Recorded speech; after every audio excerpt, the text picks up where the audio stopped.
Hey guys, welcome back to my channel. My name is Mike. You guys are rocking with me on Mike's Intellectual Corner. On today's episode, we are diving back into some Kings and Generals, the Winter Wars. This is part 4, Soviets Surrounded, and without further ado, we're just going to dive right into it.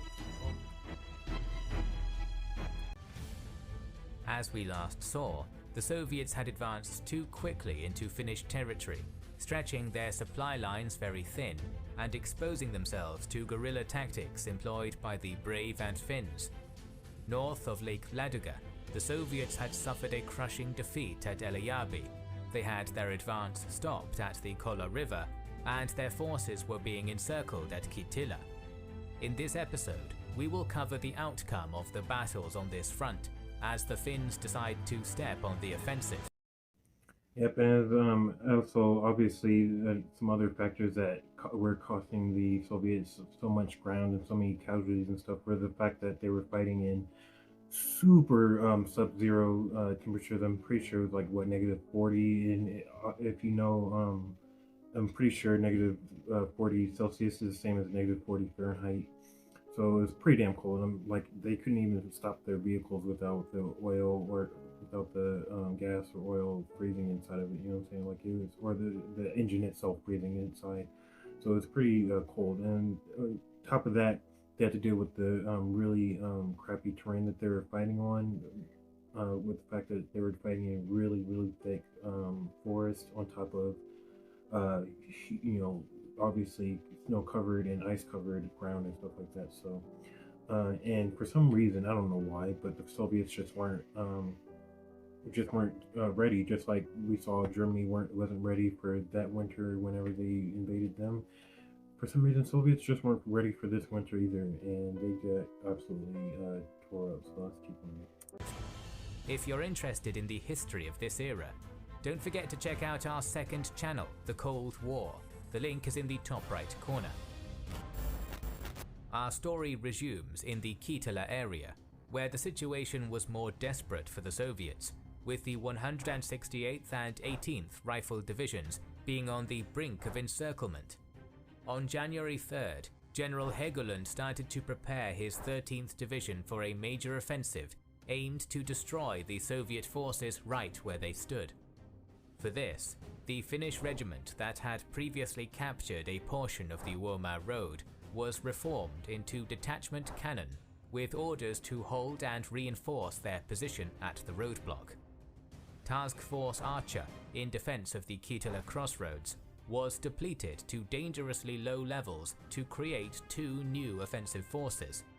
First was Task Force Bumblebee, led by the 13th Division commander himself, Colonel Hannu Hanuksala, that had to attack directly into the flank of the 18th. Second was Task Force Dragon, which was to advance from Lake Pyhäjärvi to Cannon's position, with the objective of capturing the rest of the Woma Road, defended only by a Soviet tank brigade. On January 6th, the Finnish offensive started with a feint against the Soviet positions. At the same time, the two main task forces sprang into action. Hanuksala managed to gain control of the road, bisecting the 18th Division, while Task Force Dragon controlled the same road further east, completing the encirclement. And one thing I'm thinking is too, like some of the Soviet unions that were further down the road or further up the road must have not been able to see like what was going on like further up or further down the road. Like maybe there were like obviously dips, winds, and twists around the road on the road that were making it hard for them to see, or maybe it was a blizzard going on at this time, something. Because obviously we're seeing them getting attacked, but we're not seeing a whole bunch of people trying to cohorse on that one location to try to help them out on that. But as the Soviet units didn't panic or launch a counter-offensive, the Finns continued with their maneuver, establishing two motti around the 18th's headquarters at Lemeti. As a result, Helgoland quickly ordered them to continue the attack towards Koivenoja on the shores of Lake Ladoga. If successful, the 168th would be completely cut off from the rest of the Red Army. But Hanuksala knew better. First, they needed to secure their grip over their two large motti and repel any relief attempts by the rest of the 18th Division. Furthermore, Temperatures below -40 degrees Celsius were taking a heavy toll on both sides, but especially on Task Force Bumblebee. Once the two motti were secure, the Finns started their advance south in encirclement of the 168th Division. By January 9th, Task Force Dragon had occupied the Koivuselkä hamlet, cutting off the Soviet supply route to Pitkäranta, while Hanuksala proceeded to Pakitsanmäki, a small hillock overlooking the Pitkäranta road. The next day, both forces joined at Koirinoja and captured the town, thus preventing their foe from escaping southwards. Although the Finns had created 11 independent motti between Kittilä and Koirinoja, the encircled Soviet forces defended their ground with great tenacity. Furthermore, the Soviets were bolstered by a large number of pack animals and were still being supplied by air, so they weren't going to be starved into submission. A week later, the Finns had managed to strengthen their position along the Pitkäranta road, but the Soviets were still resisting tooth and nail. When Hägglund was reinforced by the 64th Regiment, he immediately... I mean, just the fact that the Soviets are having to resist is just, incredible in itself, because, look at all these freaking Soviets that are on the field right now, and they're having to essentially play on a defense as these small Finnish contingencies that essentially are, causing havoc in all their different strategies and lines and stuff like that. It's pretty, crazy to see, but let's see what happens. Created Task Force Race to strike at the new enemy formations approaching Pitkäranta from the southeast. This was the 11th Rifle Division, commanded by Pyotr Borisov, and their attempts to re-establish a connection with Pitkäranta would fail throughout January and early February. On January 22nd, Hanuksala started an attack against the western Lemeti motti. The following day, the Finns occupied one of the Soviet fortified bases, but the offensive wouldn't see much progress overall. On January 27th, Hägglund ordered a renewed attack to be carried out by several small assault forces. These were largely unsuccessful, but one of them managed to capture 2 heavy mortars. With these deadly weapons, the Finns split the enemy forces and reduced them by February 4th. Further west, Task Force Ram had managed to encircle the 208th and 316th Regiments in early February. Despite the Finns' relentless attacks, the Soviets managed to resist submission, and on February 17th they attempted a breakout. This action would decisively fail, and the Soviets would be cut down almost to a man. On February 5th, the 11th Division was ambushed by Task Force Race, and Borisov himself perished in the struggle. Leaderless, the 11th ceased all their attempts at relieving their fellow countrymen and adopted a passive stance instead. Further to the northeast, where the Finnish 12th Division had barely managed to halt the Soviet advance against the Lamoilla crossroads, the Finns continued to offer dogged resistance at the Kola River. Colonel Lauri Tiainen had very few forces, but he needed to reinforce his fellow countrymen to the south with the objective of cutting off the rest of the 18th Division. On January 12th, Tiainen created Task Force Taiga to assault the Soviet strongpoints at Uuma. By January 17th, Taiga's 2 battalions had managed to cut off the road on both sides of the village, while the rest of Colonel Tiainen's forces proceeded to take control of the Uuma road, creating 3 new motti. Just like in Lemeti, however, the Soviets resisted fiercely, preventing Task Force Taiga from capturing their objective. Back at Kola, the depleted Finns were reinforced by the 23rd Division. But when the Soviet offensive on the Karelian Isthmus began, only the 69th Regiment could be spared to remain on this front. By the end of the month, the 69th was already fighting over the frozen river when Tiainen fell ill, so command of the division was reassigned to Colonel Antero Svensson. Regardless, though, they're still technically doing their job, that they are, the overall big picture of their job, because they're stopping the Soviets, and they're essentially, that what can they do, what can the Soviets do but go in defense? And they can't do anything else. They're literally halted them within their place, and it's ridiculous to see, because they're a bigger force and a you know what I'm saying, and all this stuff, and better supply. They have air support, all that stuff, but they're still literally, what I'm saying, they're not doing anything with it because they can't. It's crazy to see. This man would soon face a perilous situation as the Soviets regrouped for a new offensive. On February 12th, Soviet High Command reinforced the 11th Division with the 34th Motorized Division, and both forces were reorganized into the 15th Army under Commander Mikhail Kovalyov, with the objective of renewing the offensive against the Pitcairn Road. As further attacks on Pitcairn failed, Kovalyov would be replaced by Vladimir Kurtchumov, and the Soviet High Command sent them the 144th and 119th Motorized Divisions as reinforcements, although their arrival would be seriously delayed. On March 6th, Kurtchumov ordered the 34th to start a general offensive on the Pitcairn Road. The Finns were entrenched on the islands south of Koirinoja, and a bloody struggle ensued, but despite the heroic Finnish resistance, the 34th was highly successful, capturing the large Petäjäsaari Island and the key Maksimansaari Island. Over the next few days, the last of the islands were cleared, and a supply route could be finally established to the 168th Division, encouraging them to continue to resist Finnish attacks. Meanwhile, the Finns retreated to Koirinoja, where they established solid defensive positions. These positions would hold on until the end of the war against the full might of the 15th Army. The retaking of the supply lines, however, brought much hope and courage to the encircled Soviets. In early February, the Soviets trapped around Lavajärvi succeeded in a breakout, getting 810 men to safety. But not every attempt would be so successful. At Lake Saarijärvi, the Soviets had all been killed or captured after their breakout failed at the end of the month. The two Moti at Uma and Sira, meanwhile, would hold on with dogged resistance until the end of the war, without attempting any escape. On February 28th, the 18th Division's headquarters at the eastern Lemeti Moti attempted their own breakout under the cover of night. The Finns were taken by surprise, but they managed to inflict 400 casualties on the fleeing Soviets. Although the Soviets managed to break through the Finnish line, they ended up encountering heavy Finnish opposition on the shores of Lake Vuotanejärvi, where the division command was destroyed. Only 1,200 soldiers managed to escape, 900 of them wounded.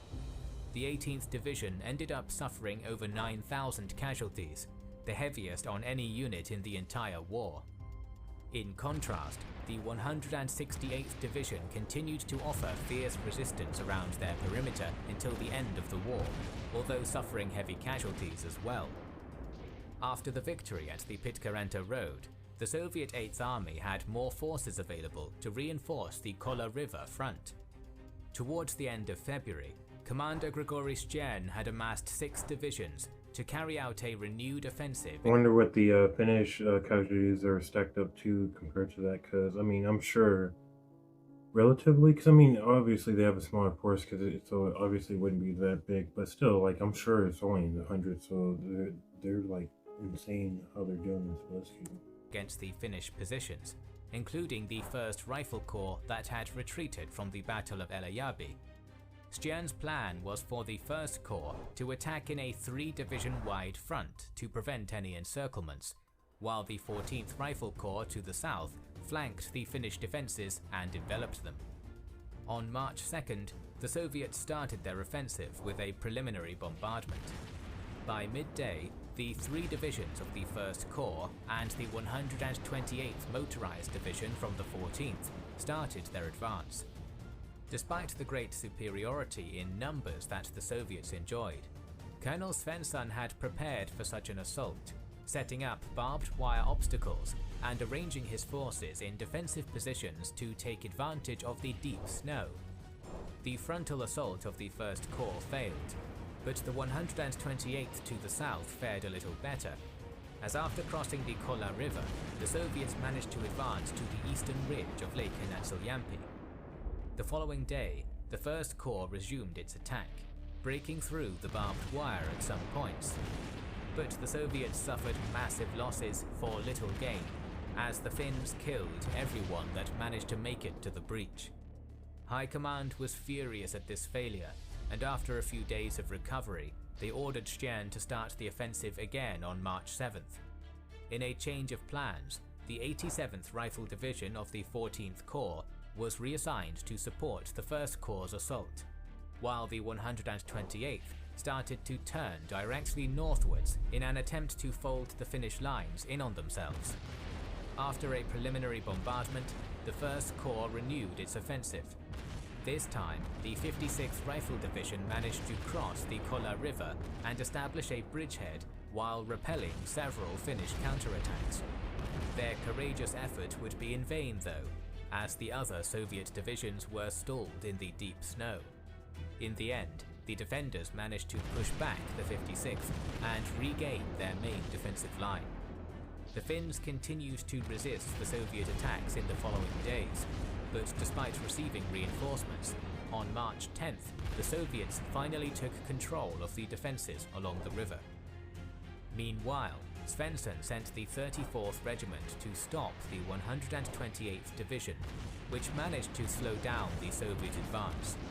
And in the north, the 75th Rifle Division finally took their hill objective, repelling Finnish counterattacks to retake this vantage point and breaking through the defences on the Loimola Road.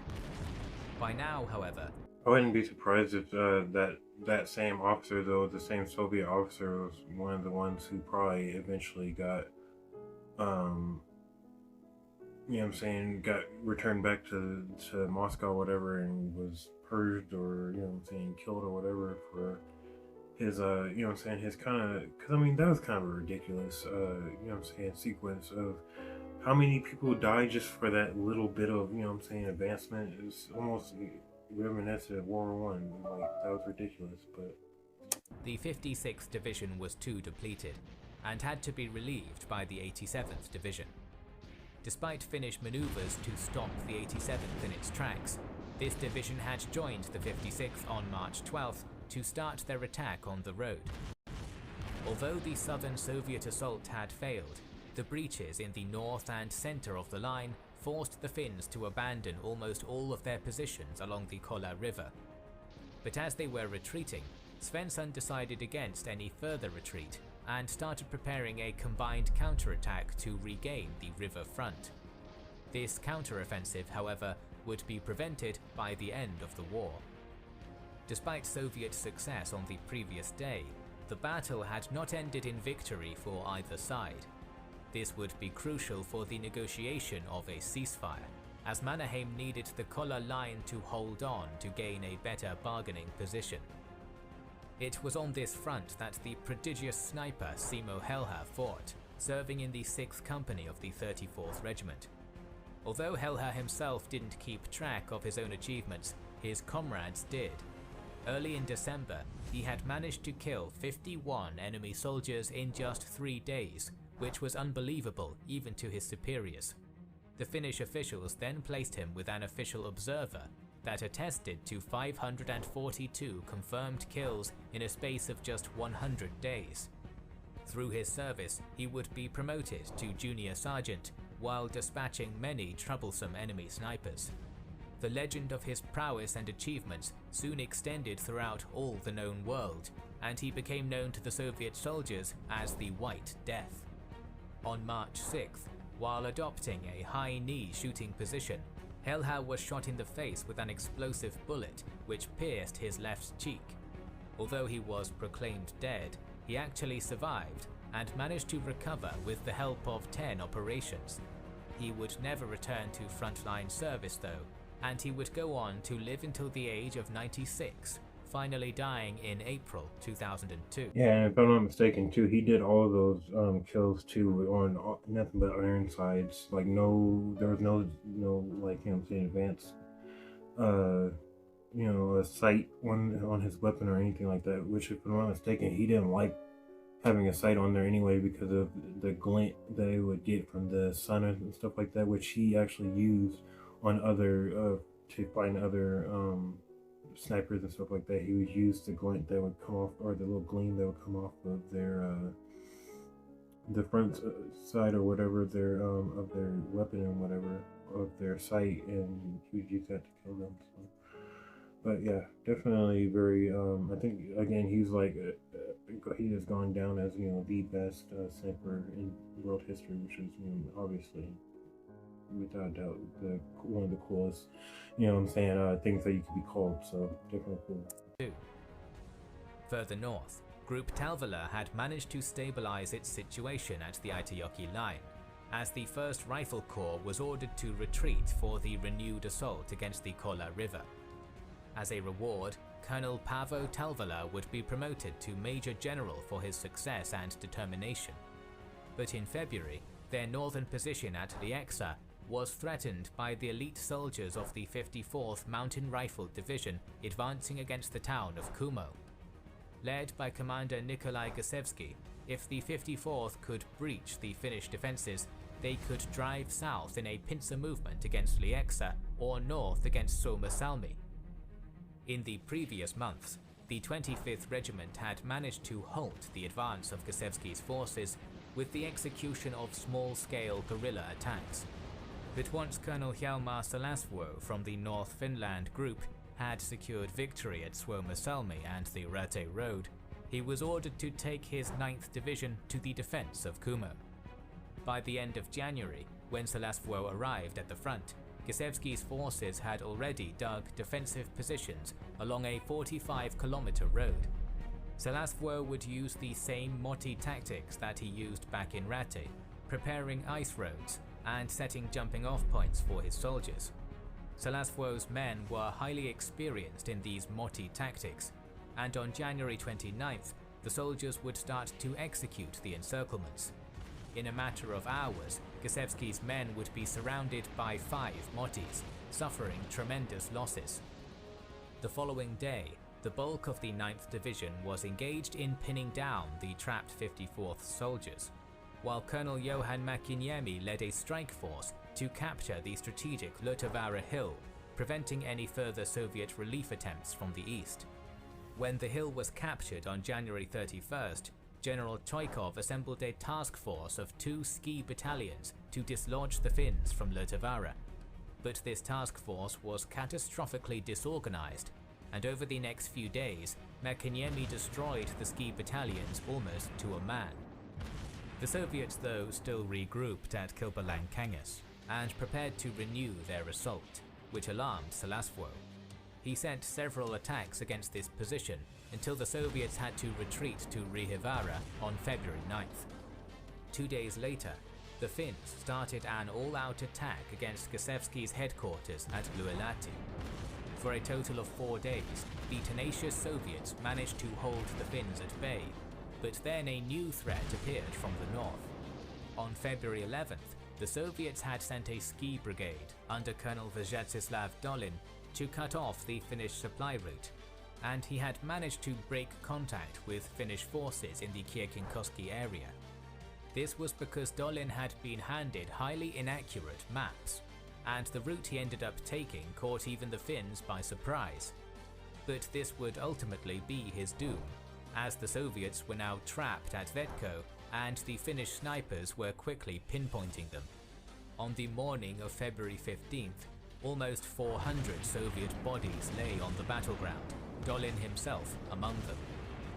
Choikov then tried to relieve Gusevsky by sending the reformed 163rd Division on February 25th, but this force would also be repelled by the ferocious Finns at Lotavara Hill. From March 1st onwards, Salasvuo bombarded the Luelahti Moti with 4,500 shells in total, the heaviest bombardment executed by the Finns in the entire war. Each day, the Finns paid a high cost in lives in order to gain a little bit more ground from the dogged Soviet troops. On March 8th, the defenses of the It's just kind of funny how, they had these horrible maps of a land that they literally just only a few years prior owned. You know what I'm saying? It's kind of crazy to think about. That's like literally here in the United States, the entire eastern border breaking off, and we're going to war to try to get them back. But then us from the western side don't have proper maps to navigate these. You know, it didn't make sense. Like, we should have been had those maps because they used to be a part of our land. Like, I don't know. Just one of those things. Let's keep going. Volati Moti were finally overcome, with half of Gusevski's men managing to flee to the Rukavara Moti. The Finns then proceeded to turn their focus against Rukavara, but Gusevski would hold on until the end of the war a week later. This was Salasvuo's costlier campaign, losing more than 4,500 men in the struggle against the 13,000 men that the Soviets lost. But in the end, it would be a success, as they critically crippled the 54th as a fighting force and managed to secure the flanks of Suomussalmi and Lieksa. The Finnish victories at Elejärvi, Kittilä and Uuma, in combination with the stopping of the Soviet advance at the Kola River and Kumo, brought much hope and relief to Helsinki and contributed enormously to the peace talks at the conclusion of the war. Meanwhile, the poor performance of the Red Army on all four fronts had shown the Soviet High Command that the offensive operation had many flaws. Commander Kirill Meretskov had underestimated the size of the Finnish forces, their resistance and ability at guerrilla warfare, and the sturdy and well-prepared defences on the Mannerheim line, and in turn they had been slaughtered by the enemy. Meretskov would see himself replaced by the High Command due to his failure. So essentially, they're what it seems like, because and through this whole thing, I haven't really heard too much problems through their logistics, like, you know what I'm saying, other than the fact that them having just to find a route to get it to their troops. But, you know what I'm saying, we haven't heard them, you know, talk about how they just had trouble trying to actually get it itself, like oil and stuff like that. It's just the fact that they didn't plan well for this at all. They didn't have any type of maps to help them out. They didn't know about their enemy's forces that they were fighting. The terrain was horrible, the weather was horrible, all of it, you know what I'm saying? It's just kind of crazy to think about. And then obviously by this time we're way past the purging that Stalin did, so these aren't, it's not like they're fighting with their A1s, you know, their A1 generals and stuff like that. This is at best you know, aside from a few of them, these are, you know, kind of second rate generals doing all this. Is probably why we see the amount of destruction that we are, but let's keep going now. The new man in charge of the operation, Semyon Timoshenko, would go on to give the Soviets a new fighting chance to prove to the world that they wouldn't be defeated so easily. Our series on the Winter War will continue soon, so make sure you are subscribed to our channel and have pressed the bell button. We would like to express our gratitude to our Patreon supporters and channel members. Hey guys, we're going to end it there. So yeah, just another one of those things where we just see, you know what I'm saying, Russia or another country that was invading around this time just was not ready for it. Really, they just didn't plan out really well for it. We see the same thing with Germany and all those other places. So again, though, and thank you guys again for joining me in another episode of Mike's Intellectual Corner. If you guys like the video, don't forget to like, comment, subscribe. I'll see you guys in another one. I'm out.